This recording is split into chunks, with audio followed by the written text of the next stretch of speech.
Hey guys, welcome to gadgets life. So Apple ने finally release कर दिया है iOS 26.5 को। यानी सच में काफी ज्यादा अच्छी अपडेट है। इसको मैंने ऑलरेडी अपने आईफोन 17 प्रो में इंस्टॉल कर लिया है। एंड वैसे आपको इस वाली अपडेट में काफी सारे बड़े चेंजेस देखने को मिल जाते हैं। एंड इसी के साथ the most important thing which is bug fixes. Yes, definitely इस वाली अपडेट में एप्पल ने काफी सारे बग्स को फिक्स करा है। सो आपको मैं हर चीज एकदम ही डिटेल में बताने वाला हूँ। इनफैक्ट इसी के साथ मैं बात करूंगा बैटरी लाइफ की भी। यहाँ पे इस वाली अपडेट को इंस्टॉल करने के बाद इनिशियल इंप्रेशन कैसा है बैटरी लाइफ में। सो इन केस अगर आप भी iOS 26.5 को अपडेट करने का सोच रहे हो अपने आईफोन्स में, इस वाली वीडियो को एंड तक जरूर देख लेना, एज ये वीडियो बहुत ज्यादा हेल्पफुल रहने वाली है। So as I told you, मैंने इसको ऑलरेडी अपने आईफोन 17 प्रो में इंस्टॉल कर लिया है। तो सबसे पहली चीज आ जाती है अपडेट का साइज।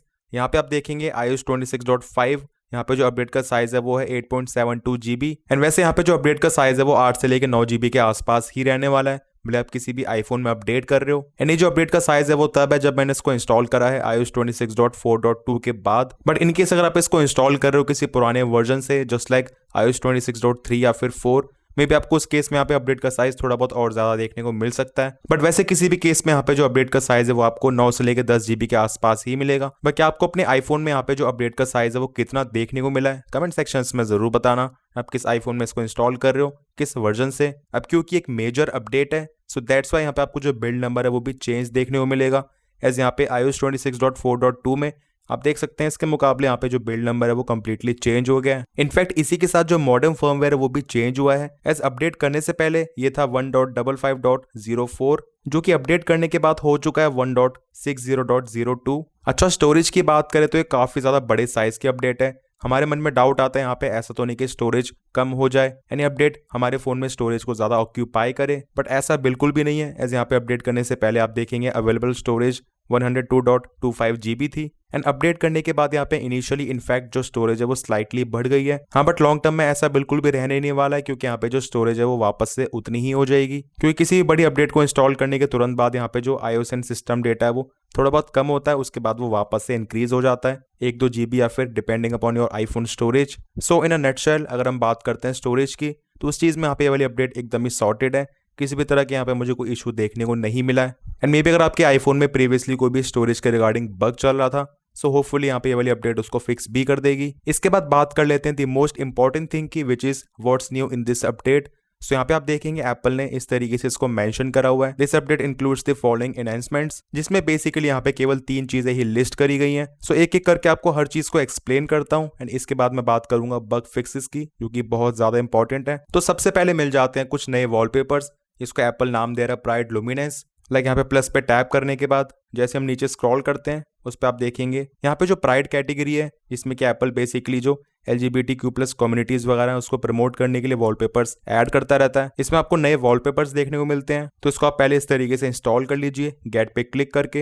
एंड देन इसके बाद यहाँ पे आप देखेंगे ये है ऑल न्यू वॉलपेपर्स। तो इस तरीके से यहाँ पे आप इसको स्लाइड करके देख सकते हैं डिफरेंट शेड्स में। एंड फॉर एग्जांपल मैं किसी भी वॉलपेपर को यहाँ पे ऐड कर देता हूँ इस तरीके से, तो फोन को अनलॉक करते टाइम आप देखेंगे काफी बढ़िया से यहाँ पे आपको इस तरीके से एनिमेशन मिलती है। बाकी कस्टमाइज में जाने के बाद यहाँ पे आपको इस तरीके से मल्टीपल ऑप्शंस और भी बहुत सारे मिल जाते हैं। इनफैक्ट यहाँ पे आप अपने हिसाब से किसी भी कलर्स को ऐड करके यहाँ पे अपने हिसाब से वॉलपेपर का शेड डिसाइड कर सकते हो। लाइक यहाँ पे मैं सिलेक्ट कर लेता हूँ रेड को, इसी के साथ स्काई ब्लू को। अगर मैं यहाँ पे हटाना चाहता हूँ इसको हटा दूंगा। अब यहाँ पे केवल ये रेड कलर में ही आ गया है। इनफैक्ट यहाँ पे मैं एक से ज्यादा कलर्स को भी यहाँ पे ऐड कर सकता हूँ इसमें, कुछ इस तरीके से देखने में डेफिनेटली काफी ज्यादा अच्छे लग रहे हैं। एंड स्पेशली यहाँ पे इनको अनलॉक करने की एनिमेशन आपको काफी ज्यादा कूल सी मिल जाती है। इसके बाद जो नेक्स्ट चीज है वो है suggested places in Apple maps, जो कि आपको बेसिकली रिकमेंडेशन वगैरह शो करेगा आपके आसपास यहाँ पे क्या ट्रेंडिंग है या फिर आपके रिसेंट सर्च के बेसिस पे। अब मैं जैसे ही एप्पल मैप्स को ओपन करता हूँ और यहाँ पे क्लिक करता हूँ इस वाले सेक्शन में, तो मुझे यहाँ पे इस तरह की कोई भी चीज शो नहीं हो रही है। वो इसी वजह से क्योंकि यहाँ पे इसका सपोर्ट अभी करेंटली इंडिया में नहीं आया है। आपको स्पेशली यूएस में या फिर 1-2 कंट्रीज और में भी इसका सपोर्ट देखने को मिल रहा है करेंटली। इनफैक्ट इस ईयर के एंड तक यूएस एंड कनाडा में यहाँ पे एड्स को भी शो करेगा। एंड इस तरीके से आपको यहाँ पे सजेस्टेड प्लेसेस बाकी सजेशन वगैरह शो कर देता है। तो फीचर तो ये डेफिनेटली काफी ज्यादा अच्छा है, बट देखते हैं इंडिया में स्पेशली कब आता है। अब वैसे तो मैं पर्सनली जो एप्पल मैप्स है उसको बहुत ज्यादा इस्तेमाल नहीं करता हूँ, मैं गूगल मैप्स को इस्तेमाल करता हूँ, क्योंकि इंडिया में मुझे लगता है गूगल मैप्स ज्यादा बेटर तरीके से वर्क करता है नेविगेशन वगैरह को शो करने के लिए। बट देखते हैं इंडिया में जब भी इस वाले फीचर को एप्पल इंक्लूड करता है एप्पल मैप्स में, तो ये किस तरीके से काम करता है, कितना हेल्पफुल रहता है। इसके बाद आ जाता है एक बहुत बड़ा addition which is end to end encryption for RCS messaging. जब भी हम आईफोन टू आईफोन मैसेजिंग करते हैं, सो वहाँ पे आई मैसेज एक्टिवेट हो जाता है।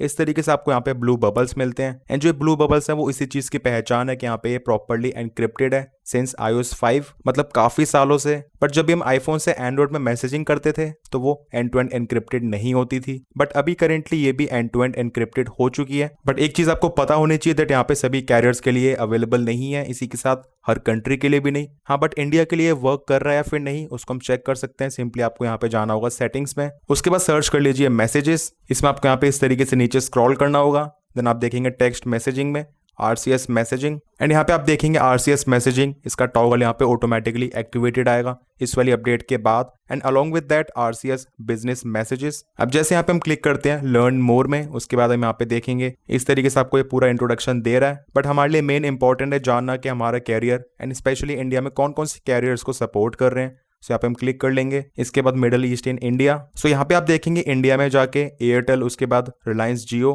तो एयरटेल में यहाँ पे ये शो नहीं कर रहा है, बट रिलायंस जियो में यहाँ पे शो कर रहा है RCS मैसेजिंग। दैट मीन्स आपको जियो में यहाँ पे RCS मैसेजिंग का सपोर्ट मिल जाता है। एंड बाकी इसके अलावा यहाँ पे आप देखेंगे VI, इसमें भी आपको यहाँ पे सपोर्ट नहीं मिल रहा है। तो ये चीज हमें एकदम ही क्लियर हो जाती है दैट यहाँ पे हमें जब सेटिंग्स में इस तरीके से ऑप्शन दिख रहा है तो हमारा जो कैरियर है उसको सपोर्ट कर रहा है। एज ऑलरेडी सॉफ्टवेयर में सपोर्ट तो आ ही चुका है, बट एक चीज का डाउट मुझे यहाँ पे अभी भी है, जिस तरीके से यहाँ पे जब भी RCS मैसेजिंग हम करते हैं तो वहाँ पे वो end to end encrypted show करता है। बट अभी करेंटली जब मैं अपने आईफोन से एंड्रॉइड फोन में टेक्स्ट मैसेज कर रहा हूँ एंड दोनों फोन्स में जियो सिम कार्ड है, बट उसके बाद भी यहाँ पे मुझे कुछ ये शो नहीं कर रहा है यहाँ पे। अब आई डोंट नो यहाँ पे जो RCS मैसेजिंग है वो वर्क कर रही है या फिर नहीं। बाकी इस चीज को आप लोग ट्राई जरूर करना एंड मुझे कमेंट सेक्शंस में जरूर बताना कि आपको यहाँ पे कुछ भी शो हो रहा है या फिर नहीं रिगार्डिंग RCS मैसेजिंग। तो इस वाले अपडेट में आपको यही सब नए फीचर्स देखने को मिलते हैं। इसके बाद बात कर लेते हैं बग फिक्सेस की, क्योंकि काफी सारी चीजों को मैंने नोटिस करा है। तो सबसे पहली चीज iOS 26.4 में एंड उसके बाद 26.4.1 में यहाँ पे जो ट्रू टोन का बग है वो काफी ज्यादा फेस कर रहा था मैं। एंड इस तरीके से किसी भी कंडीशन में ट्रू टोन को ऑन करने के बाद जो ये एम्बिएंट टेम्परेचर है वो चेंज नहीं हो रहा था।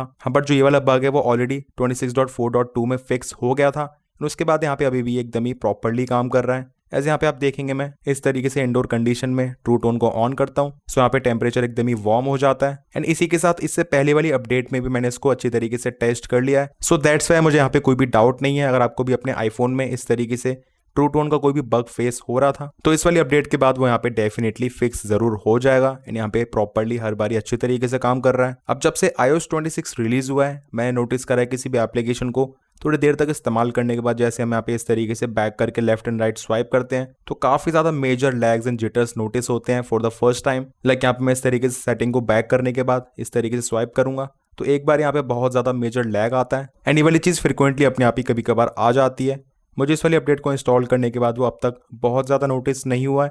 हाँ, समटाइम्स यहाँ पे अभी भी थोड़े बहुत ग्लिचेस दिख रहे हैं, बट जो फ़ोन की ओवरऑल एनिमेशंस है वो मुझे iOS 26.4.2 से काफ़ी बेटर लग रही हैं, क्योंकि मैं नोटिस करा है 26.4.2 में फ़ोन बहुत ज़्यादा लैगी चल रहा था एंड काफ़ी जगह पे यहाँ पे बहुत ज़्यादा फ्रिक्वेंटली फ्रेम ड्रॉप्स हो रहे थे। इसके बाद जो नेक्स्ट कीबोर्ड की परफॉर्मेंस है वो भी काफ़ी ज़्यादा बेटर दिख रही है, क्योंकि इससे पहले वाली अपडेट में टाइपिंग के टाइम पे मुझे एक स्लो डाउन फील हो रहा था जब भी मैं इस तरीके से फास्ट टाइपिंग कर रहा था। अब यहाँ पे जो उसकी परफॉर्मेंस है वो थोड़ी बेटर, ज़्यादा स्मूथ लग रही है। एंड इसी के साथ जो मेजर प्रॉब्लम थी जो थी इस तरीके से इमोजीज को सेलेक्ट करना, लाइक टाइपिंग के बाद हम जैसे अचानक से इस तरीके से इमोजी वाले सेक्शन में जाके क्लिक कर रहे थे सो वो यहाँ पे एंटर नहीं होता था एक बार में। एंड आपको मैंने इस चीज़ को काफ़ी बारी शो करा, मुझे यहाँ पे इस तरीके से 2 बारी टैप करना ही पड़ता था इस तरीके से। लाइक पहली बार में टच काम नहीं करता था, बट अब यहाँ पे आप देखेंगे एकदम ये सीमलेस तरीके से वर्क कर रहा है, जो कि मुझे बहुत ही ज़्यादा अच्छा लगा। एंड सच में ये वाली चीज़ बिल्कुल भी सॉल्व नहीं हो पा रही थी सिंस iOS 26.4, बट अभी अपडेट को इंस्टॉल करने के तुरंत बाद यहाँ पे एकदम ही अच्छे तरीके से वर्क कर रहा है। अभी तो यहाँ पे कोई भी प्रॉब्लम नहीं आ रही है, बट देखते हैं 2 से लेकर 3 दिन के बाद ये बग वापस से तो नहीं आ जाएगा, क्योंकि पहले भी मेरे साथ ऐसा एक बारी हो चुका है। सो लॉन्ग टर्म में ये वाला बग अल्टीमेटली फिक्स हुआ या फिर नहीं आपको इसके रिव्यू वीडियो में जरूर से बताऊंगा, बट अभी यहाँ पे मुझे करंटली ये एकदम ही अच्छे तरीके से वर्क करता हुआ दिख रहा है। एक और चीज़ मैंने काफ़ी बारी नोटिस करी इससे पुरानी वाली अपडेट में, जो है कैमरा एप्लीकेशन का फ्रीज हो जाना। लाइक समटाइम्स कैमरा एप्लीकेशन को ओपन करने के बाद ये काफ़ी देर तक रिस्पॉन्ड नहीं कर रही थी एंड इस तरीके से केवल एक ही फ्रेम पे फ्रीज हो रही थी या फिर इसमें एक ब्लैक स्क्रीन आ रही थी। बट अभी अपडेट को इंस्टॉल करने के बाद मैंने मल्टीपल टाइम्स यहाँ पे इसको टेस्ट करा है, ट्राई करा है, मुझे अब तक यहाँ पे कोई भी इशू नहीं दिखा है। हाँ, कभी कभार यहाँ पे जस्ट 1 सेकंड का हल्का सा डिले जरूर से आ जाता है, एज यहाँ पे आप देखेंगे अभी बीच बीच में एक हल्का सा डिले आ जाता है, बट यहाँ पे जो एक फ्रीज होने वाली चीज़ है वो नहीं दिखी अब तक। So that is also a good thing. बाकी देखते हैं लॉन्ग टर्म में सभी चीज़ें किस तरीके से वर्क करती हैं, बट अभी यहाँ पे first impression is really good. iOS 26.4.2 में मैंने एक और चीज़ नोटिस करी दैट फ़ोन अननेसेसरली ज़्यादा हीट भी हो रहा था। Just like normally phone call में, वीडियो कॉल में, एंड फ़ोन को थोड़ा बहुत ज़्यादा इस्तेमाल करने पे फ़ोन ज़्यादा जल्दी हीट हो रहा था। बट अभी इस वाली अपडेट में मुझे हीटिंग काफ़ी कंट्रोल लग रही है, पहले के मुकाबले बेटर है। अब क्योंकि इस वाले वर्जन में जो मॉडर्न फर्मवेयर है वो अपडेट हुआ है, दैट्स वाई अगर आपको अपने फ़ोन में नेटवर्क के रिगार्डिंग कोई भी इशू आ रहा था, लाइक एयर ड्रॉप, वाईफाई की परफॉर्मेंस, कनेक्शन या फिर ब्लूटूथ वगैरह, तो उसमें भी आपको डेफिनेटली इंप्रूवमेंट देखने को मिलेगी। एंड मोस्ट प्रोबेबली अगर आपको कोई भी बग दिख रहा था वो फिक्स हो जाएगा। अब वैसे मुझे पर्सनली इससे पुराने वाली अपडेट में भी कोई भी बग नहीं दिखा था नेटवर्क परफॉर्मेंस के रिगार्डिंग।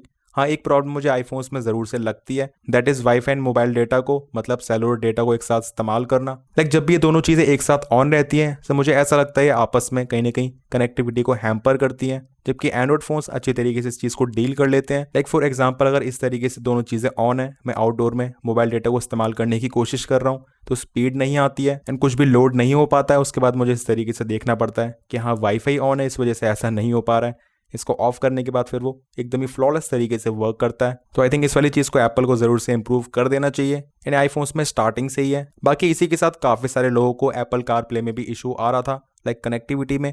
मुझे ऐसा कोई भी प्रॉब्लम नहीं आई है, specially wireless Apple car play में भी। एंड आई थिंक इस वाले बग को एप्पल ने काफ़ी टाइम पहले ही फिक्स कर दिया है। तो इससे पहले वाली अपडेट में एंड उससे पहले वाली अपडेट में भी मुझे ऐसा कोई भी कनेक्टिविटी में इशू नहीं दिखा। हाँ, एक चीज़ मैंने नोटिस ज़रूर करी दैट इससे पुरानी वाली अपडेट में 26.4.2 में कई बार मुझे यहाँ पे कॉल फेल्ड जैसे इश्यूज देखने को मिले। लाइक फोन पे बात करते करते अचानक से फोन कट जाता है एंड स्क्रीन पे आपको कॉल फेल्ड शो करता है। तो वो वाली चीज मुझे देखनी है इस वाली अपडेट में किस तरीके से काम करेगी। सो 2 से लेकर 3 दिन के बाद जब भी आपके लिए रिव्यू वीडियो लेकर आऊंगा उसमें आपको हर चीज डिटेल में बताऊंगा। इसके बाद नेक्स्ट हम बात करते हैं परफॉर्मेंस की। So as I told you, यहाँ पे आपको परफॉर्मेंस बहुत ज्यादा अच्छी दिखेगी, काफी स्मूथ परफॉर्मेंस है। आपको अपडेट को इंस्टॉल करने के बाद तुरंत ही डिफरेंस दिख जाएगा। एज यहाँ पे मुझे भी परफॉर्मेंस बहुत ज़्यादा अच्छी लग रही है। यहाँ पे जो 120 हर्ट्ज है वो और भी बेटर तरीके से काम करता हुआ दिख रहा है। अब वैसे बेंचमार्क स्कोर्स कितने आए हैं, सो यहाँ पे आप देख सकते हैं स्कोर्स काफ़ी अच्छे हैं 26.5 में एंड इससे पहले 26.4.2 में भी यहाँ पे स्कोर्स लगभग इतने ही थे। तो स्कोर्स में यहाँ पे ऐसा कोई ज़्यादा डिफरेंस नहीं है, लगभग उसी अकॉर्डिंग में स्कोर्स चल रहे हैं जितने पहले आ रहे थे। एंड बेंचमार्क स्कोर्स को छोड़ के हम वैसे भी फ़ोन की परफॉर्मेंस की बात करते हैं तो आपको यहाँ पे बहुत ही अच्छी परफॉर्मेंस दिखेगी फ़ोन की। एंड कभी कभार यहाँ पे जो लैग्स एंड ग्लिचेस नोटिस होते हैं वो भी आपको काफ़ी ज़्यादा कम दिखेंगे इसमें। अब बैटरी लाइफ की बात करें उससे पहले चेक कर लेते हैं बैटरी हेल्थ को। समझाते हैं बैटरी हेल्थ में। सो यहाँ पे जो बैटरी हेल्थ है स्टिल 100% है, साइकिल काउंट 111। अब बैटरी लाइफ की बात करें सो अपडेट करने के तुरंत बाद मैंने नोटिस करा है जो फोन में ड्रेन है वो स्लाइटली ज़्यादा हो रहा है। अब मे बी ऐसा इसी वजह से क्योंकि ये काफ़ी बड़ी अपडेट है, इंटरनली बहुत सारी चीज़ें सेटल डाउन हो रही होंगी एंड स्पेशली यहाँ पे जो इंडेक्सिंग है वो भी काफ़ी सारी प्रोसेसिंग बैटरी लाइफ कंज्यूम करती है। सो बैटरी लाइफ एक्चुअल में कैसी चल रही है उसका मेन वर्डिक्ट 24 से लेकर 36 आवर के बाद आ पाएगा। सो वही आप लगा के चलिए 2 से लेकर 3 दिन के बाद जब मैं आपको इसका रिव्यू दूंगा उसमें आपको बेटर तरीके से बताऊंगा इसकी बैटरी लाइफ के बारे में। बट हाँ, इनिशियल इंप्रेशन मेरे हिसाब से यहाँ पे स्लाइटली ज़्यादा ड्रेन ज़रूर से हो रहा है। बाकी अपडेट करना चाहिए या फिर नहीं उससे पहले लोगों के मन में एक और काफ़ी ज़्यादा इंपॉर्टेंट क्वेश्चन है, that is green screen issue. अब वैसे देखो काफ़ी टाइम से जो ग्रीन स्क्रीन इशू है उसके रिगार्डिंग कोई भी ज़्यादा कंप्लेंट्स नहीं आ रही हैं। एंड ये वाली चीज़ specially iPhone 13 pro 14 pro series में हुई थी, iOS 16 iOS 17 में एंड उसके बाद iOS 18 में काफ़ी कम केसेस हुए, स्पेशली iOS 26 में आई थिंक एप्पल ने इस वाली चीज़ को रिजॉल्व कर दिया है। बट आप में से अगर किसी को भी अपने आईफोन में iOS 26 इंस्टॉल करने के टाइम पे जो ग्रीन स्क्रीन इशू है उसकी प्रॉब्लम फेस हुई है वो कमेंट सेक्शंस में ज़रूर बताना, हमारे लिए जानना बहुत ज़्यादा इंपॉर्टेंट है। बाकी सेफ साइड होने के लिए एज आई टोल्ड यू आप हमेशा ही वीडियो शूट कर लीजिए अपडेट करने से पहले, लाइक सेटिंग में जाने के बाद, उसके बाद जर्नल में, अबाउट में आप हर चीज़ की वीडियो शूट कर लीजिए कि मेरा फ़ोन इस तरीके से इस वाले वर्जन पे चल रहा है। एंड बाकी अपडेट करते टाइम भी एंड अपडेट करने के बाद भी, ताकि आपके पास एकदम ही प्रॉपर प्रूफ हो। एंड काफ़ी ज़्यादा चांसेस है इनकेस अगर आपका फ़ोन वारंटी में नहीं भी है तब भी एप्पल उसको रिपेयर कर देगा क्योंकि ये सॉफ्टवेयर की वजह से इशू आया है, नॉट हार्डवेयर। बाकी इस चीज़ को थोड़ा प्रिवेंट करने के लिए आप एक और चीज़ ज़रूर से कर सकते हो, दैट अपने आईफोन को ऑलरेडी पहले फुल चार्ज कर लीजिए अच्छे तरीके से, उसके बाद उसको अपडेट पे लगाइए। एंड जब भी फ़ोन बहुत ज़्यादा गर्म हो रखा है या फिर चार्जिंग के टाइम पे उसको अपडेट करने का अवॉइड करिए। इसके बाद आ जाता है मेन क्वेश्चन, क्या इस वाले अपडेट को इंस्टॉल करना चाहिए। अब देखो मेरे हिसाब से ये वाली अपडेट एकदम ही हर चीज़ में सॉर्टेड है, स्पेशली यहाँ पे जिस तरीके से जो कीबोर्ड वाला बग है मुझे वो फिक्स होता हुआ दिखाई दे रहा है, जो कि मुझे बहुत ही ज़्यादा इरिटेटिंग लग रहा था। एंड इसी के साथ फ़ोन में नॉर्मली इस्तेमाल करने में काफ़ी सारे frame drops, glitches and phone का ज़्यादा हीट हो जाना, उन सभी चीज़ों में बेटर परफॉर्म कर रहा है। तो इसी वजह से मेरे साइड से आप लोगों के लिए अपडेट एकदम ही रिकमेंडेड है, काफ़ी अच्छी अपडेट है। बस एक छोटा सा कंसर्न है वो है बैटरी लाइफ का। मुझे ऐसा लगता है वो भी कोई ज़्यादा मेजर प्रॉब्लम नहीं है, 2 से लेकर 3 दिन के बाद ये एकदम ही सेटल हो जाएगी क्योंकि हर बड़ी अपडेट में ऐसा ही होता है। इस फोन की बैटरी 98 से लेके 89 तक काफी तेज ड्रॉप हुई है, बट उसके बाद यहाँ पे 89 पे काफी देर से स्टक है। सो आई थिंक वही बैकग्राउंड में प्रोसेसिंग वगैरह चल रही है, इस वजह से यहाँ पे थोड़ा अनसर्टेन बिहेवियर दिख रहा है बैटरी लाइफ का। बाकी आप लोग वेट करना चाहते हो, रिव्यू वीडियो के बाद अपडेट करना चाहते हो, then that's totally your choice. बाकी आई नो बहुत सारे लोगों ने ऑलरेडी अपडेट कर ही लिया होगा। सो आपका कैसा एक्सपीरियंस है वो भी कमेंट सेक्शंस में जरूर से बताना। वीडियो पसंद आया, इन्फॉर्मेटिव लगा तो make sure to like this video. Channel पे नहीं हो so make sure to subscribe this channel along with bell icon. मिलते हैं मेरे नेक्स्ट इन्फॉर्मेटिव वीडियोस में। Till then take care.